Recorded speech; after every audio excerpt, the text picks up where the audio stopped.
Hello and welcome to the Knights of Gab-A-Lot. I am Sir Benjamin, And I'm Sir Nick.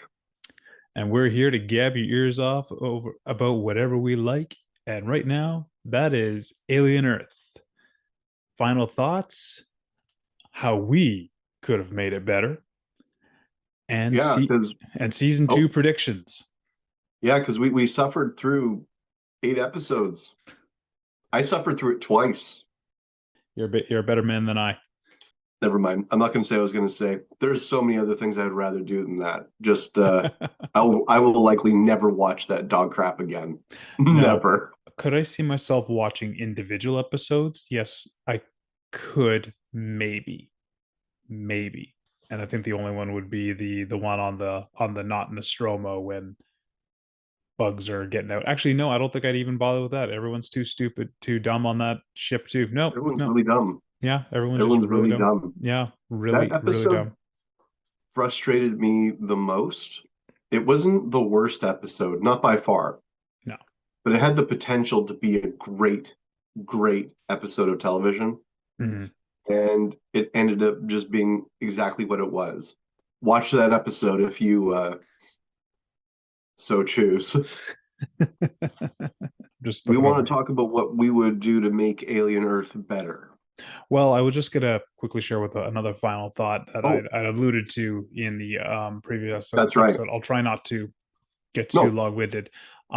It's not necessarily specific to Alien Earth. It's something I have noticed in quite a few bits of writing of shows and even some stories in the past 5 to 10 years of, and it's just gotten worse, of this thing of the point of view character, the main character, is always right, even if they're wrong. That hmm there seems to be in the writers seem to, so many writers seem to be incapable of understanding the nuance of just because this is the main character that we are following doesn't mean everything they do is right.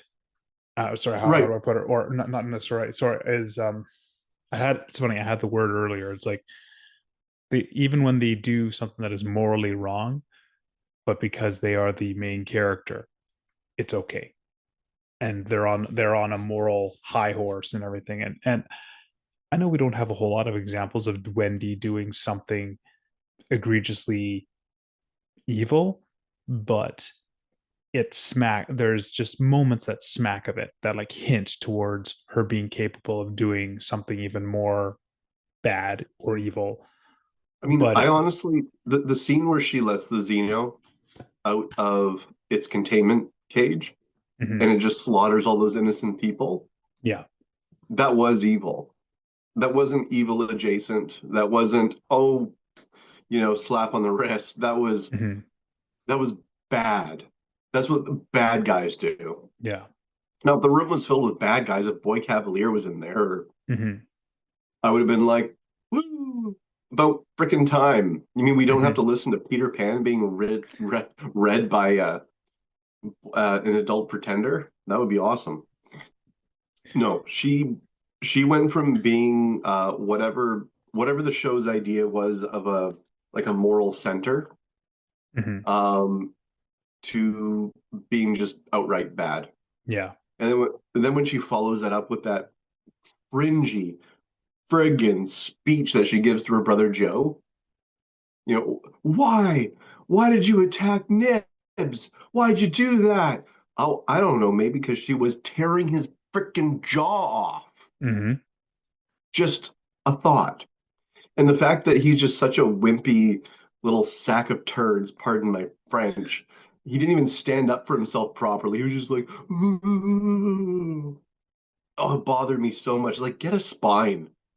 You got to wonder with that thing of him not standing up, how much of that is just his, for like his quote unquote, that's what his character would do, and how much is that the writer being like, well, Wendy's right, and so now Joe knows she's right, and so he has no comeback because she's right. We have to assume that that's what they wanted because that's what the dialogue was.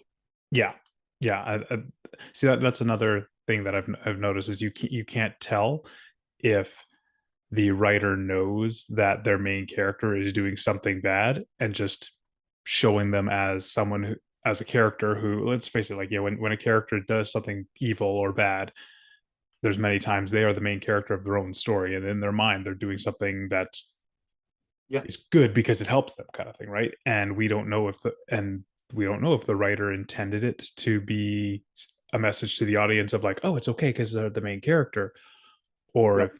if they're just showing a character, the character nuance of a person thinking they're doing good but doing bad. It's There's yeah. loads of great examples. Um, Loads of great examples of protagonists that we follow, that we root for, and then they do things that are morally reprehensible. They think they're justified, but the movie knows that it's not good. Mm-hmm. I'll bring up an example. It's been a long time since I watched them. I got to rewatch it again. But like Michael Corleone from The Mm. Godfather, Yeah, yeah. easy character to root for. You know, he's a veteran of the war. He's coming in. He's taking over the business for his pops, and he's got a young wife. And each and every thing that he does along the way, he thinks is right, but it's just this descent into just blackness, Mm-hmm. Yeah. and it's so well done. Mm-hmm. And you still kind of root for him. Mm-hmm. Then on the other hand, you get someone like a Wendy. She's definitely wrong, but the show thinks that she's right. Yeah. Yeah. I know it was unfair to compare The Godfather to this, but that's what came to my mind. Yeah. Yeah, that speech. If there's ever a, you know, when you watch a show and then you hear a line or a conversation or dialogue, it takes you out of the story in such a way where you're thinking to yourself, oh, I know what the writers think about things. Mm-hmm. I'm not thinking, oh, this is what Wendy thinks about things or Joe thinks about things. Yeah. That's a problem. And this show does it quite a bit, but this one was the worst. And that brings in another thought that I noticed again. I'm trying to keep this as short as I can so we can move on. But it does what preachy Christian movies does. Uh-huh. The whole thing of here's our message, here's our thing. This character is the Christian character, so they're right automatically, no matter what. Mm-hmm. And everyone's quote unquote almost like a second class citizen Mm-hmm. in the story. Yeah, it's obvious who you've got to follow, and Yeah. it's obvious that everything that they do is the correct thing to do. Yeah. Um, Yeah. yeah, like Kirk Cameron, for instance. I like Kirk Cameron quite a bit. Mm-hmm. I like his podcast, to be honest. I'm not a Baptist or Calvinist or whatever, but I like him. There's something about him I really genuinely like. Yeah. But I remember the first time I saw him, it was in the Left Behind movie. You remember that? That Yeah. straight to video. That one, I don't know, that came to mind when you were saying all that. And the funny thing is that's not the most egregious That's example. true. It is not the most egregious. Have a bunch of Christian movies out in a field, throw a rock, you're going to hit one that is exactly what we're I talking about, know. unfortunately. As a quick aside, Hmm? as a quick aside, I like that there are Christian films out there now that are they're not your typical Hallmark stuff. Mm-hmm. You know, they got swearing, they got some violence in them. Like there was Mark Wahlberg was in this movie called Father Stew.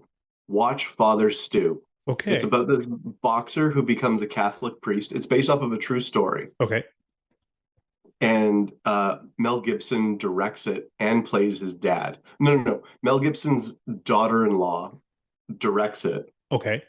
Mel Gibson acts in it. He plays Mark Wahlberg's dad. It is such a good movie, and it Huh. probably has. It's like an hour and a half. It's got about 140 f bombs, but Wow. it is an amazing movie. Hmm. It always makes me cry a little bit. That just makes me think like, okay, there's another episode for us discussing Christian movies that are actually good, whether they're made by Christians or not. Yeah. See, I think there's I think most of the things I'd be kind of rehashing previous stuff. It was, Yeah. yeah, basically all we get is, humans are greedy, lying, and bad, and the aliens and the hybrids are victims with no responsibility for their actions. Oh yeah, and then I have written here, aliens are refugees. Yep, aliens are refugees because what was I going to say? It wasn't that. Oh, actually, I remember there was something I really wish that they had leaned into. So one of the things that Aliens, Alien 3, and even Alien Resurrection, they did really well was a critique of the dark side of capitalism. Mm-hmm. Yes. You know what I mean? Like, Yep. I'm a Yep. capitalist. I think I like what Jimmy Carr says. Capitalism is uh, the worst system to run a society, except for all the others. That's basically my opinion of him. I think it anyway. So, but there's a dark side to it, Mm-hmm. and the Yes. Alien movies do a good job of delivering on what that dark side is. Yeah. Yeah. And this show didn't even need to work hard to get that, and they still screwed it up. Mm-hmm. You know, again, I just recently watched the Alien movie. It just that dark side, you can feel it. Mm-hmm. In this movie, you go like, it just sounds like something that you hear out of modern universities these days. It's a mile wide and an inch deep. Yeah, the world didn't. I think with the whole capitalism thing, you want to get into the world, that this world and how it functions with capitalism. The first four movies, especially one and two, Mhm.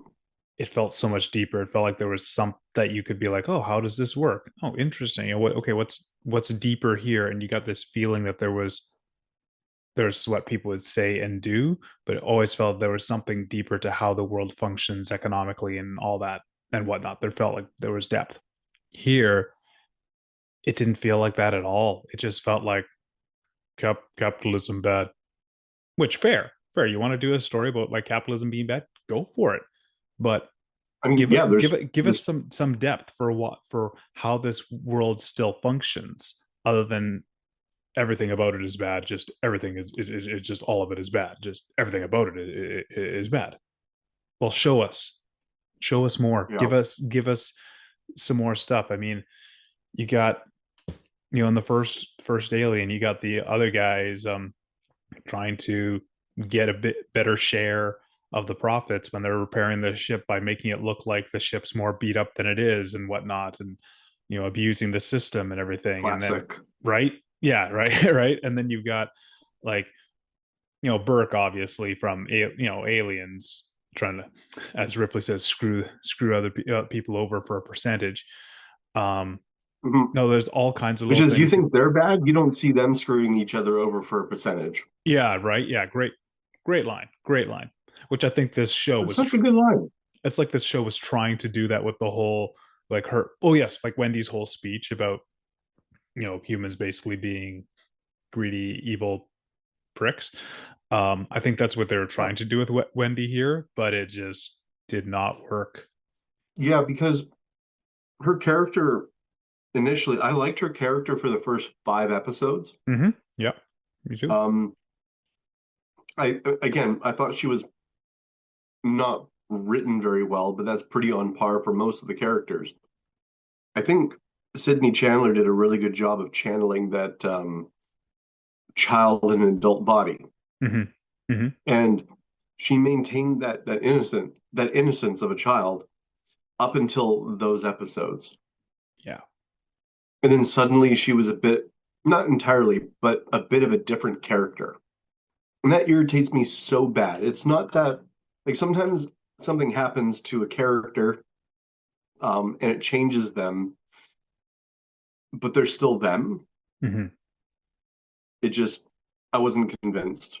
I wanted to be convinced. There was so much about this show I wanted to be convinced. The first time I was watching it, every time I wanted to like it. I Yeah. wanted to find a reason for it to be better. Hmm. And I know that even though this is incredibly naive, going into season two, I'm still going to be hoping that they salvage this shipwreck. Will they? No, they're not Yeah, going to. But that's just how deeply I love this universe. Like I love Star Wars. I love the Alien universe better than Star Wars. that. And I love Hmm. Star Wars. And probably just because I usually gravitate towards horror. Right. I like that feeling. Do you want to get into what we think season two is going to be like, or do you want to get into fixing season one? Because I have Um, some story ideas. I have some adjustments. I'd like to get into a little bit of, yeah, let's go into some ideas of how it could have been done better. Like I've got some ideas too as well. After I you, sir, I will say the in my ideas, the biggest hurdle I'm coming up against is for the because, start. well, in some ways, because you're dealing with two very contrary things you're bringing together. The Alien franchise didn't focus that much on the android aspect as much, whereas this show really focuses on the Yep. artificial, all that kind of thing, which is fine. But how do you blend these things to do together, and at what point? Because I start going through my head. Oh, you had a I thought? have ideas. Okay, I've okay, thought about this very hard. okay. Go Or for it. no, I shouldn't say very hard, but I've thought about this a lot. If you want me to get us started. Okay. Go for it, man. Scrap Neverland. Scrap Neverland Island, Mm, scrap the facility, scrap all that bull crap. If Boy Cavalier has to be in the story, he needs to just be on like video calls okay. or company memos. The entirety of season one should have stayed on the Not Nostromo. They should have kept Kirsch and Morrow. They're on the same ship, same crew.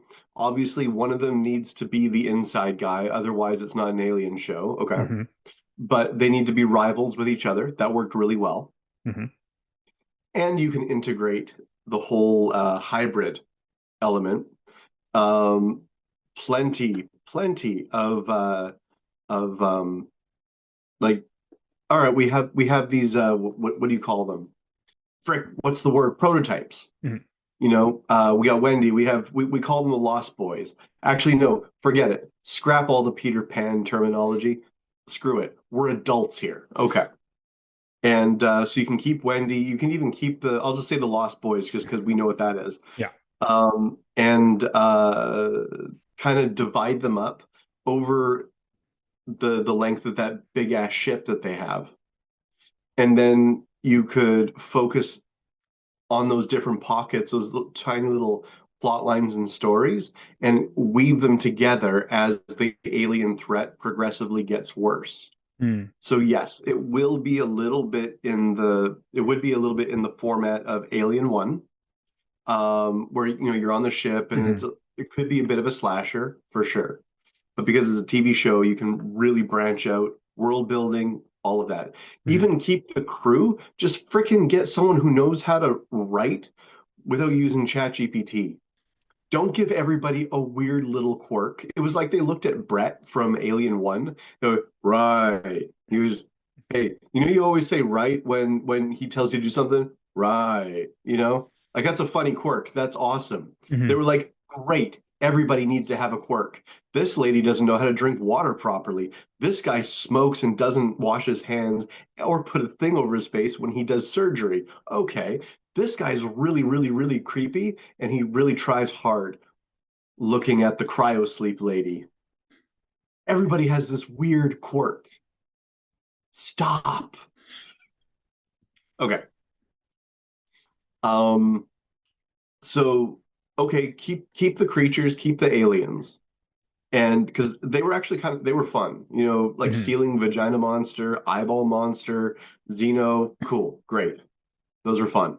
Um, don't make the Xeno a dog at any point. Make the Xeno mo somehow make the Xeno more dangerous than it's ever felt, ever. Hmm.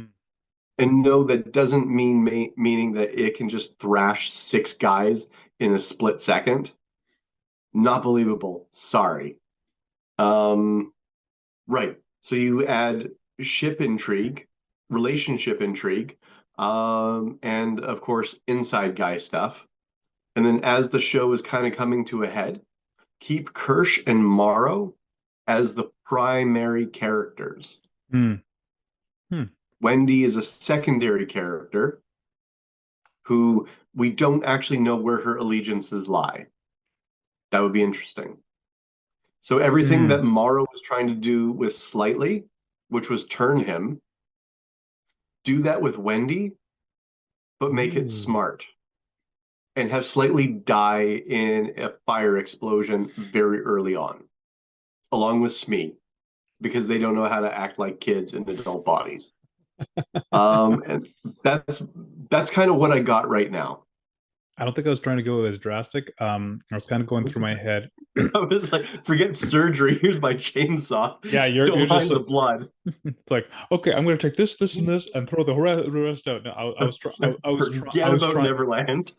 I was trying hard to figure out a way to add fix little elements without completely changing the story too much because I like there's a Well, lot there's of no story. yeah, it's true. There's no story to change. I just created a story, or at least the possibility of one. I'll calm down.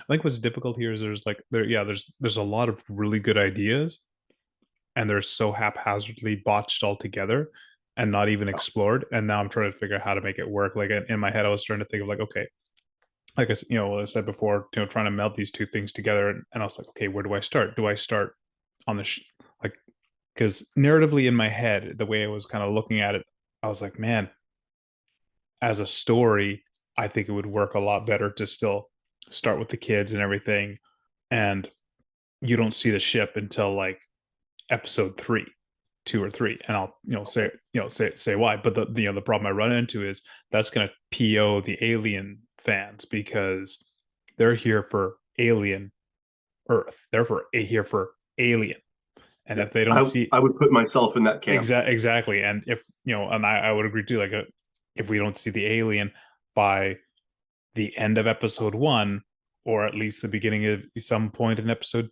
the beginning of episode 2, you're going to lose a lot of your audience, unfortunately. Because in my mind, I'm like, okay, it would be really interesting to sell, in order to salvage kind of like the hybrids part is, Hmm. episode 1 is similar to what they've got going, bringing them together. Whoopsies. Yeah, similar to what they got going, bringing them together, transferring their bodies, and I would say either you'd fast track it and show like a montage of them learning to work together, how to work with their bodies, how to coordinate as a team, and just stuff kind of thing, right? To make some of the other later stuff more believable. And then, We could do that on the ship, though, yes, on the yeah, Nostromo. yeah, oh yeah, no, I agree. But I'm saying without trying to change the story too much, I'm just trying to tweak a few things.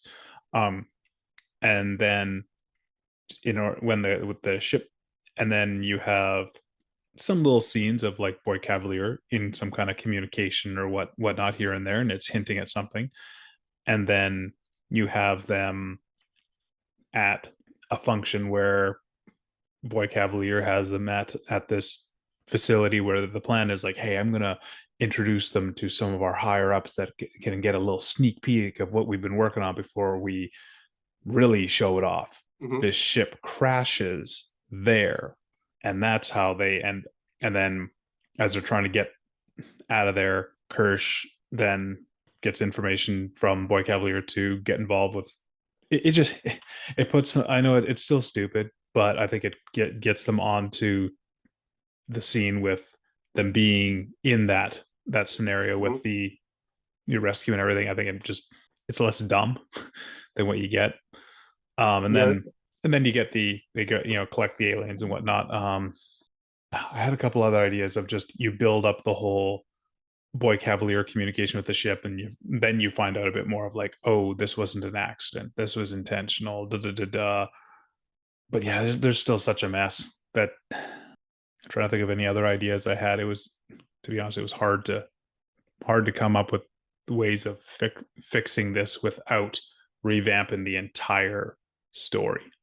Yeah, no, that's true. If you were wanting to keep some of that stuff, at least have the the Lost Boys going through search and rescue training, Or some kind of you training, know, something. because it would it would seem it would be reasonable that one of the things that you want these hybrids to do is to help humans in dangerous situations. That's pretty obvious. Hmm. In dangerous situations, the number one is search and rescue, an emergency.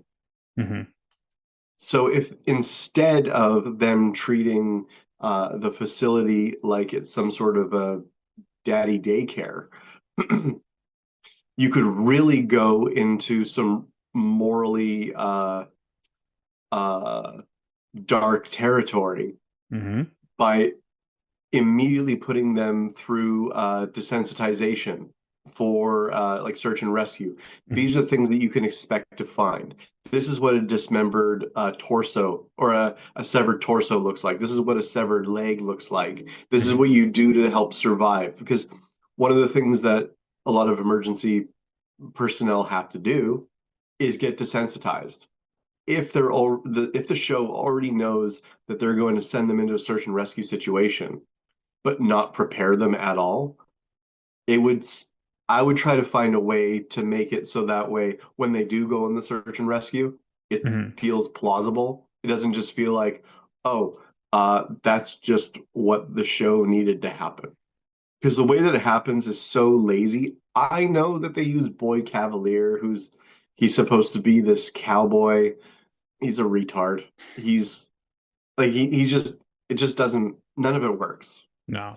Um, I think that would be really interesting where they put children through search and rescue, emergency desensitization programs, because that is going to be a great conversation on the ethics Hmm. of what they're doing, Yep. amongst other things. Because they kept trying to find ethical things and they stayed very surface level. You know, is it Hmm. ethical that we put children into these bodies? You know, and you're like, well, they were going to die anyway. Okay, yeah, yeah, that's true. What's the next thing? Oh, that's it. That's the end of the conversation. Yeah. Yeah. They had plenty of opportunities. Like it's funny when you were mentioning the whole thing of desensitization. I think they could have actually addressed a lot of the other things about, what are the effects of going from, biological to mechanical kind of thing, the brain going to, and what that does to the human mind and children and everything. They could have addressed so much of that even in that kind of training and whatnot. And or they could have even botched the ship crashing altogether, and just suddenly there's aliens being brought into the facility and the kids don't know what's going on, and some of them start getting curious, and then someone starts doing tests with them, and then you get flashbacks of like, oh, that's how the aliens came to Earth, and then you've got Morrow going around behind the scenes trying to get in there and whatnot. Oh man, that's already better. I'm already like, oh wow, that was Yeah. already better. It didn't take long. I mean, I like the idea of keeping the entire first season on the TV show, but I kind of let I slip from my mind the fact that okay, the title is Alien Earth. We're not changing the title. They do have to come back to Earth. Hmm. I think that's a really valid point. I mean we've done a real good job so far fixing it. I think they should hire us. I could use the money. I don't know about you. Yeah, I could. Things are a little slow right at the moment. Yeah. Or at least have us in the. Hey, we could be the Henry Cavills who shoot down BS in the back and then get fired, and the fans still love us in the end. Oh, Henry Cavill, you handsome devil. Poor guy can't get a break. Did you have any other thoughts for how to improve this train wreck? I think the only thing that I would reiterate again is that Kirsch and Morrow need to be central characters, not side characters. Hmm. Not necessarily the main characters, but they need to have an even larger presence because those two actors they brought so much to that role. The show wouldn't even be like they're the almost the only watchable parts of the show, with some Yeah, exceptions. There yeah, are some exceptions, but yeah. They are certainly the best part of the show. I think that's about it. Yeah, it was playing with a few ideas for that whole reveal that Boy Cavalier built a synth that replaced his dad, and it's hinting that he took his dad out. His I was kind of playing with a few ideas how to make that better. I'm like, no, it's not better. It's just a different way of telling that same thing. It's whatever. Kind of play with Yeah, the that idea. was I've kind of played with the idea of evil Alfred being the synth that had replaced his dad, and yeah. I thought, oh, that would be interesting, and maybe where you don't find out even about the whole dad thing until it's more make it more of a twist of that of like, or you just have like, oh, his dad's hanging around, like he calls him dad, oh, he's hanging around, and then you find out, and then when Wendy does the whole stop thing, then you find out he's a synth. You're like, what? I And just would not have had that whole frickin' stop thing. oh yeah. I would have not had Wendy be a Swiss Army knife of just anything and everything. That was lame. I know that was supposed to be a rousing girl boss moment. And don't get me wrong, I like my girl bosses. I love Ripley, but there's a good way to do it and a bad way to do it. Mm-hmm.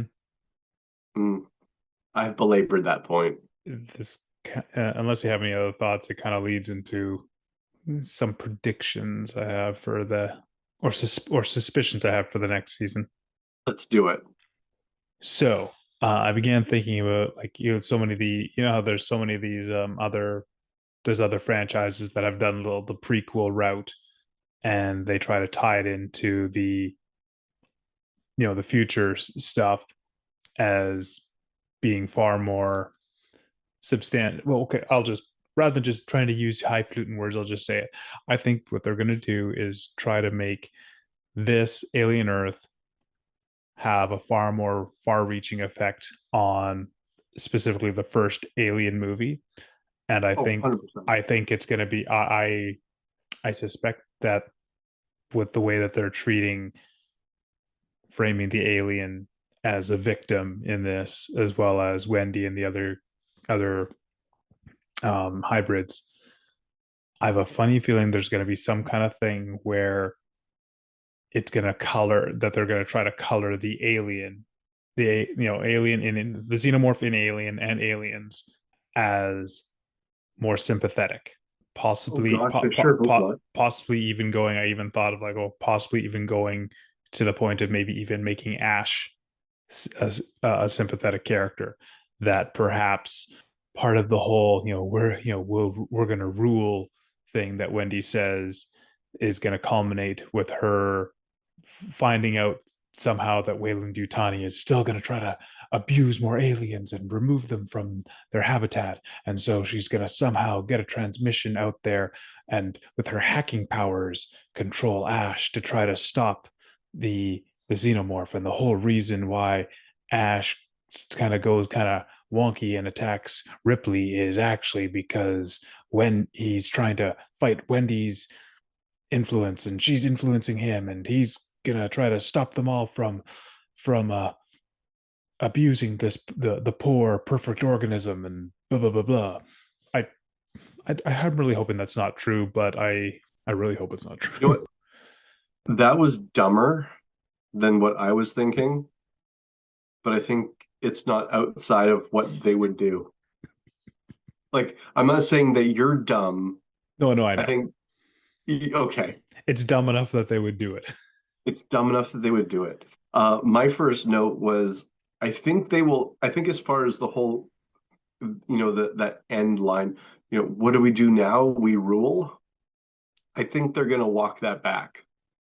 Ah, Because what does that either walk that back or de-emphasize it to the point that you forget that it happened? hmm. Because it's just one of the dumbest. It's dumb. Rule what? What are you ruling?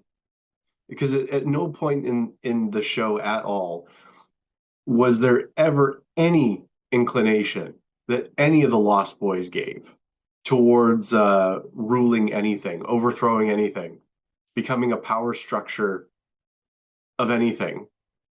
I mean, It, unless I'm overthinking it, but Oh, they've ripped off one bit of literature. Doing the whole Peter Pan thing. The next thing they're going to do is Lord of the Flies. Bro. What else are they gonna rip off? Oh wait, Lord of the Flies isn't a Disney property, so never mind. Oh, okay, thank God. It'll be Moana. Oh, I mean, I like the first Moana, but anyway, that's a different thing. Um, just on that point, actually, this will be they probably will try to make the xenomorph more of a sympathetic creature. Hmm. Um, and they are trying to paint the Xeno as some sort of a victim in some sense. Yes. There's a very big problem with that. And I don't think, and I'm an idiot, okay? And these guys have obviously clearly hadn't thought about this multi-million dollar project. In order for something to be a victim, they need to be capable of feeling distress or pain. Hmm. Okay. And the only time that I've ever seen the Xeno in distress or pain, is it's getting shot or it's getting burned or dismembered or flattened or whatever. But they don't have emotions in the same way that people do. So the way that we determine someone is a victim is usually if they're in distress. Maybe I'm wrong, but they're not capable of the same kind of distress that we are. These are different categories completely. So then painting the Xeno as a victim, it's like, ah, it just, I don't know what I'm trying to say after that. I'm just like, it just seems stupid. I don't know if that makes sense, but A little bit of it. I mean, yeah.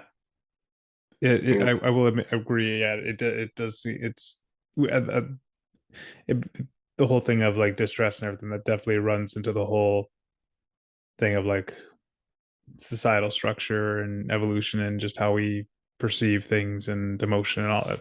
That's a whole really complicated thing we could discuss with that would not even apply in many ways here.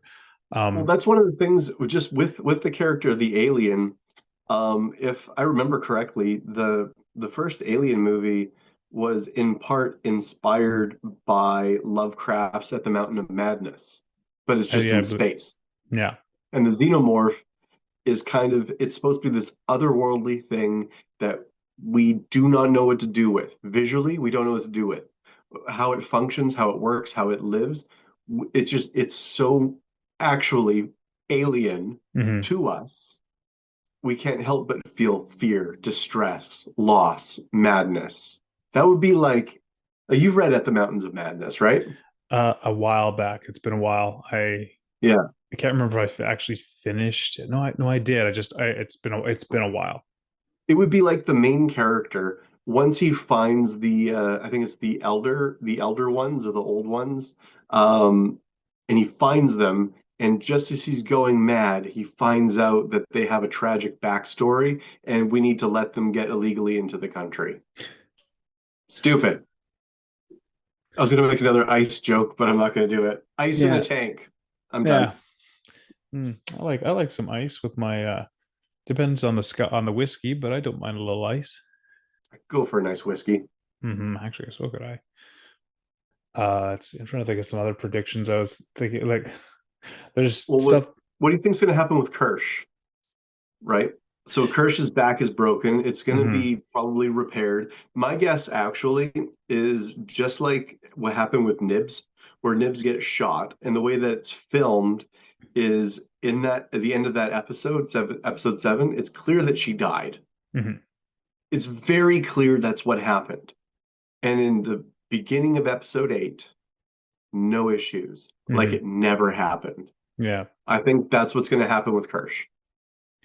I think we're gonna have, if not that, he is whether he can move or not. I think he's gonna try to do a bunch of manipulation. Um, Oh, I actually think, well, I hope they could do some kind of manipulation between him and Morrow. I think it's going to be now. That's what I hope. Now, what I think we're going to get is attempts at having them play off each other. I think they're going to have moments where they play off each other and try to do some manipulation and whatnot, but it's going to be very short lived between the two. Yeah. I think there is going to be some more manipulation with I completely blanked on the Indian kid that Morrow was Oh, slightly. slightly. I think that Arush. yeah, I think they're actually going to continue with a bit more of that, with Morrow trying to manipulate him, and I think they're going to try to make that then his kind of um his pushback moment and victory of him being like, Mhm. no, I'm not, not going there or something like that. I think that will actually be a positive in the next season and will be a stronger bit of writing. Put it this way, a Could be. stronger idea, maybe not the best execution, but I think it will be something along those lines with that.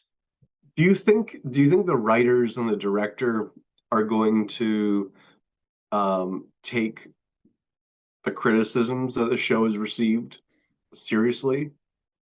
Or do you think they're going to look at their big fat paycheck and look at the fact that Ridley Scott gave them a nominal, it was better than the first one? Oh, I don't think they're going to pay attention to the You know, criticisms at all. I don't think so either. No, no, I think they're just going to keep going with it. I'm hoping they do more, but I think that this season, the next season, will be just as slow, if not slower. I think they might try to Oh, do like the pacing? the pacing. I Okay.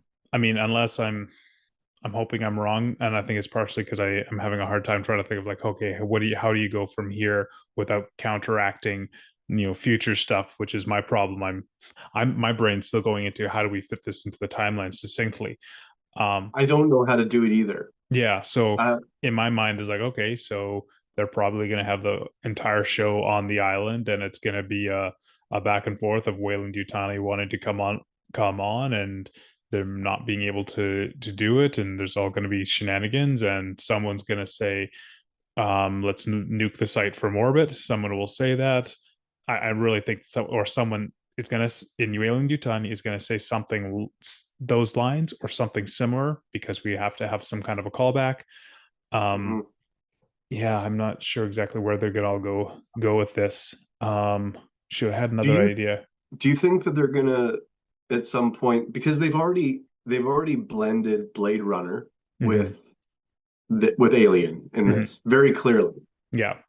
I haven't seen it yet, but the recent Predator movie, Predator Badlands, Hmm. um, like it puts together like as like a buddy pair, a Hmm. Predator and a Weyland-Yutani android. Yeah. Yeah. I heard about that. Do you think that they're with season two that they're going to start to mix a little bit of Predator stuff in, or Hmm. like I hope not. Not that I don't love the crossover, but I would love to have a big budget crossover outside of the Alien versus Predator films, which they have their uses, but I don't consider them canon. You know what? I don't think they will necessarily bring it crossover it in, but I think they might drop some hints for season three, maybe. Possibly. But it's hard to say because automatically my brain is going in like, oh, Weyland-Yutani manipulates a predator into the situation to try to clean things up for them. It's like, oh, no, no, no, that this is Disney, they wouldn't do that because the predators are, it would be an emotional predator that has to empathize with what's going on. And yeah, yeah, They already do that in Predator Badlands. yeah, hence why I was thinking that. Apparently they do. Allegedly. I haven't Yeah, seen it. yeah, I haven't seen either. That's what I've heard as well. Do you think that they will fast forward the timeline Oh, between season one, season two? Um, like to at least, do a time jump kind of thing between the two yeah, seasons at the I beginning. think they have to do a Oh, time jump yeah, because if they just pick up right from where they left off, they didn't. No, actually, they will have to pick up where they left off because they have the Weyland-Yutani ships coming yeah. towards Neverland. Hmm. So I think actually the first episode or two, they're going to be pretty violent. And the two xenomorphs are gonna have plot armor. At least one of the xenomorphs will definitely have plot armor. Hmm. I think one of them is going to die. Mm, in order to present a little bit of sympathy. Wendy will be super sad. mm, Um, some of the Lost Boys are probably going to die, likely just some of the boys. They will tell Weyland-Yutani for the time being, but Morrow will escape. yes, he will. Yeah. Yep. Uh, Um, the the Venus flytrap monster will escape and be out in the jungle, and will grab a couple of the Weyland-Yutani people, maybe even reproduce, and there might be yeah, more. yeah. The My guess is there's going to be a lot of just you know scene jumps between just the Yes, monsters grabbing. You know, uh, the it could be cool, but I don't think they're going to do it cool. and at some point the eye is going to get possession of Boy Cavalier's body. At some point, yeah, Yeah. because that's the show's idea of irony. Hmm. The issue with that, though, from a storytelling standpoint, is so the eye clearly hasn't figured out how to speak the English when it attaches to a human. Hmm. Um, and so, as much as I don't like Boy Cavalier's character, if he were to just die or have the eye taken over, it wouldn't really serve a purpose. Really, most of season one could have happened without him. Yeah. Little Alfred could have been doing the machinations. Hmm. And then you That meet would and then you meet Boy Cavalier episode 6, and you have him for the last 3 episodes. Yeah, and he's smart. Yes. He doesn't dress like a douchebag in pajamas. Or if he does, he at least backs it up. True enough. It's like, yeah, he dresses like a douchebag, but he's smart, and then they show him to be smart. Hmm. Yeah. That would be cool. Yeah. Like what would actually, this is going back with season one, but then what would have made season two kind of cool. So if, like you said, Boy Cavalier doesn't show up until the last 3 episodes. At that point, the eye alien monster kind of gets free and then gets into somebody. Let's say gets into Arthur a whole lot earlier. Okay. And then they put Arthur slash eyeball monster into containment. They don't know what to do with them. So in the meantime, they just study. And in the meantime, it's trying to sound out words. Boy Cavalier shows up and starts to, like, let's say he's not just a genius with um building things, but he's also a genius with language, and he teaches it to speak with him, unknowingly creating a monster that is 10 times smarter than him. And then you would have the satisfying irony of that thing getting out of containment and smothering to death with a pillow or something. Hmm. That would be good. That would be very good. Maybe not the smother of a pillow, something cooler, but you know what I mean. Yeah. Um, because Or then you could have his hubris. You show his hubris. You also show his intelligence. Man, gosh, that actually would have been really cool.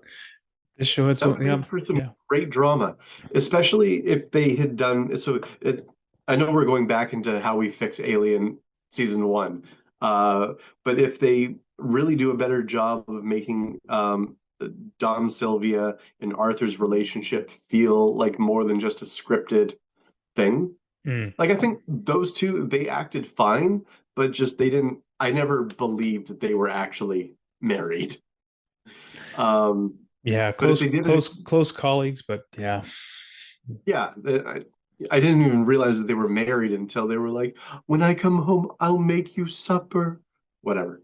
Um, if they really had those two characters set up as the main focal points as they're dealing with the children, acclimatizing them, putting them through desensitization things, talking about the ethics of that, um, and then he gets taken over by the eyeball. Now we feel tragedy. We feel sad because it's tragic. Yes. Yeah. I'm an idiot, and I just created way more dramatic tension, I think. I also might just be smelling my own farts, but who knows? Um, Speaking of yeah, then lead that into season two. The eyeball monster takes over Boy Cavalier, and now you have another villain. so on the topic of Sylvia, what do you think is going to happen to her in season 2?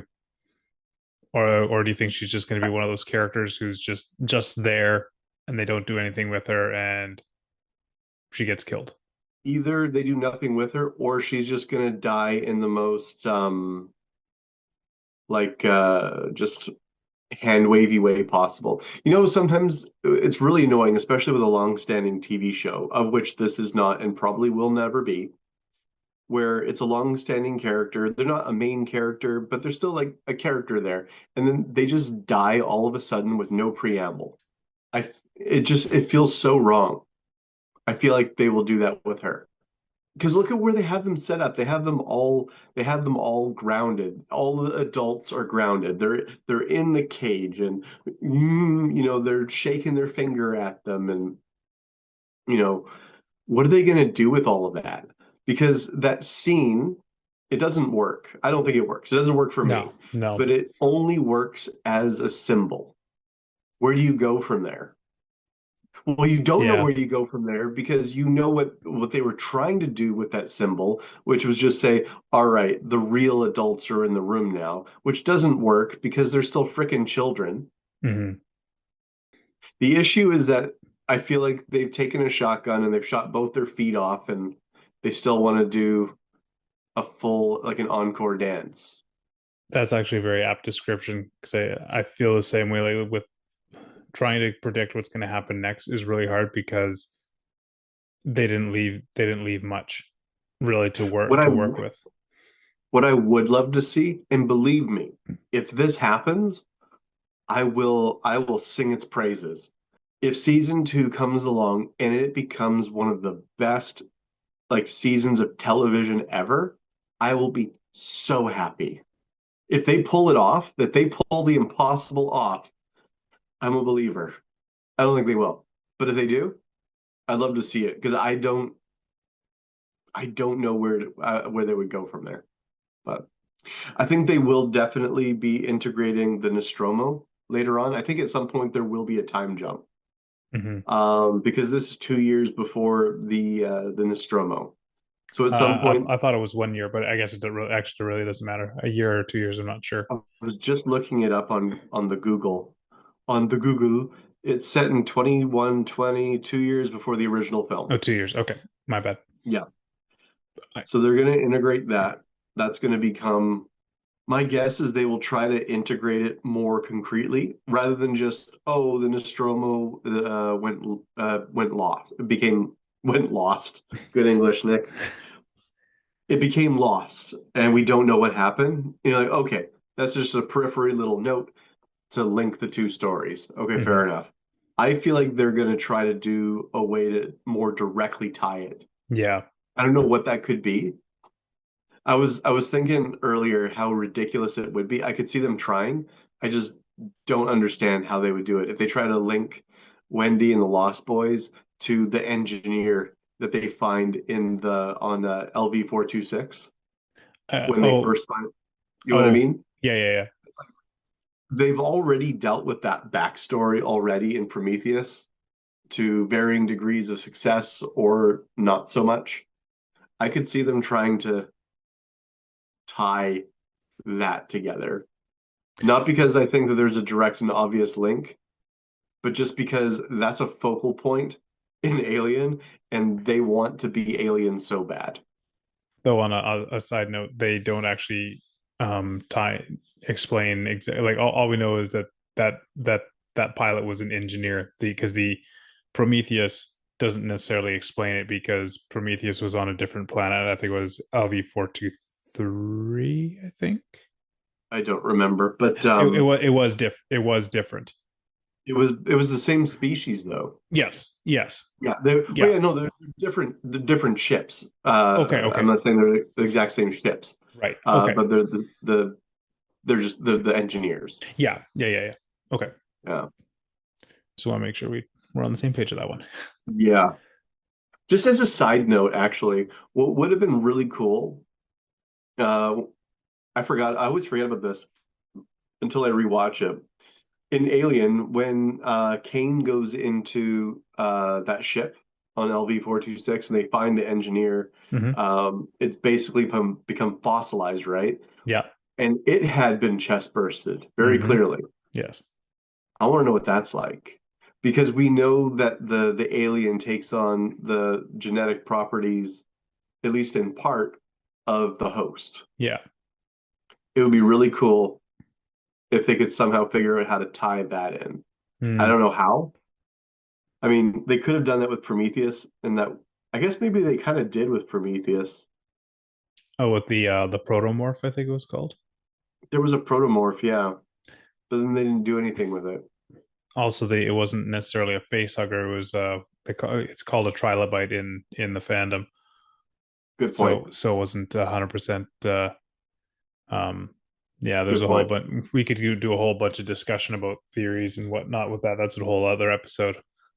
The Um, problem with doing theory stuff for, especially for like Prometheus and Alien Covenant and how it ties to the main canon, mhm. is it's so inconsistent. Yeah, yeah. There's too many cooks in the kitchen. Hmm. That But ti that ties back to that's my problem with prequels is the trying to make things work while at the same time in this day and age trying to create a prequel franchise. I liked Alien Covenant, to be honest. I did too. Still better than this. I would say Oh gosh, it's I 10 times better than that. I would even put Prometheus better than this. Like I would actually sit down and watch Oh, Prometheus again. I regularly rewatch Prometheus. It has great parts. It just It has does. also really stupid parts. Hmm. It's one of those movies that has these like just two opposites, brilliance and stupidity. And it doesn't seem to know when it's crossed over. It's a Yeah. really weird film. Yeah, it is. It is. Um, but no, I mean I regularly rewatch it. I even semi-regularly rewatch the Alien versus Predator films. Semi, once I'm every 2 years. I'm asking myself the question of like, huh, would I watch? Oh boy, subject. You know what? Yes, I would watch for. I would even watch Alien versus Predator Requiem before I watch this because because at least that would be over sooner than watching this show again. And just on a pure entertainment level for me personally, it was more entertaining. It's a Yeah, garbage yeah, film. It's an absolute trash film, but it has more redeeming qualities than this. One of those yeah. redeeming qualities, namely being it is shorter. Is it good? No. It was actually filmed in my old hometown in Coquitlam. That's funny. Yeah. Yeah. Like one of the shots, you get a wide shot of the street, and there's like a Papa John's pizza. We used to go pick up pizza there all the time. I recognize that whole mini mall. There used to be like a Rogers Video there, and Yeah, I don't have any more predictions for what could be in the next season. It's yeah, I thought I had some, but a lot of them just left, and I they thought I don't. had more Yeah, as well, they but didn't leave a lot of they didn't leave a lot of crumbs. no, they didn't. I do feel like we fixed it though. You know, if they were to remake, I feel like I feel like our ideas would be good. I think that yeah, there's at least something to build on. May not completely fix it, but it would certainly no, I will make that comparison. It'll be the first half of the how Batman v Superman the Ultimate Edition or the director's cut. At least at least it made the first half of the movie make a little bit more sense. It Okay, made it this is more sense, but it didn't make it more entertaining. no, yeah, that was a terrible comparison. Never mind. Well, I'm not sure it was a terrible comparison. Um, I did not like that movie either. Yeah, there's another And I whole wanted to like it too. I like Henry Cavill as I even you know what I really like Ben Affleck Mhm. as Batman. I Yeah, liked him. yeah. I thought he was fine, except for the whole Martha. Why did you say Martha? Other than that scene, everything was great. Jeremy Irons as Alfred was great. Every time I hear, I know this is a whole, I know we're going off on a rabbit trail, but every time I hear the whole Martha thing, reminds me of like an I Love Lucy episode where I can't remember the whole context of it, but Martha was like a trigger word, And so she's like dancing around on stage while her husband's trying to do his whole song and dance in the nightclub. And every time he says Martha, she like attacks him like with a pot. Oh, right, because she thought it was supposed to be a slapstick show and didn't realize. So she was dressed up as like a scamp kind of thing or whatnot.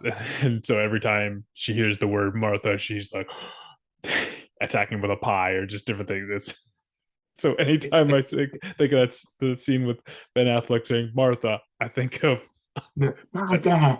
yeah, I think of I Love Lucy. Oh man, Yeah, man, we are so good at getting off topic. we are. Well, I think we're wrapping up, aren't we? Yeah, we What are. what movies are is there a movie that you're looking forward to watching? Something that's coming out, something that maybe has already come out but you haven't seen? I haven't been keeping up. I which is unfortunate because we also got some free movie tickets from a friend for Christmas, and I'm not sure what's coming up that I'm actually looking forward to. I should actually look. Yeah, there's not much of anything, unfortunately. There it is. Yeah. There's one. I'm a sucker for dinosaur films. Hmm. There's one that came out. Is it When did primitive? it come out? Is it primitive four? Yeah. Yeah. Oh, Yeah. yeah, I've heard that it's B movie fun. Yeah. Yeah, yeah. I've heard it's a lot of fun. It's entertaining. Um and oh, it's got like a 5.3 user rating on IMDb. What's the does it have a you know what? I don't care what the critics say about it. It looks like fun. Yeah. That's what I look forward to. That one, I also am looking forward to seeing Russell Crowe in Nuremberg with the Oh, right. Nuremberg Yes. trials. He Yes. played Hermann Goering. Hmm. I'm looking forward to that. I also want to see Sisu Part 2. Hmm. I still have to see the first one, but I'll check it out. It's on Amazon. Yeah. Okay. Yeah. I'll look it up. I've been meaning to. I was looking at the time. Yeah, we should wrap her up. You got it, bud. All right. Thank you everyone for joining us, and we will see you next time. And very likely we will be speaking much more positively. Thanks for tuning in. You can find more from Sir Nick by searching Great Tradition on YouTube. You can also find me there by searching Classy Chappy. If we name dropped anyone during the show, be sure to check them out and leave them a comment saying that Classy Chappy sent you. The intro music was by Kevin MacLeod, incompetent.com, used under Creative Commons 4.0. Thanks again, and we'll catch you next time.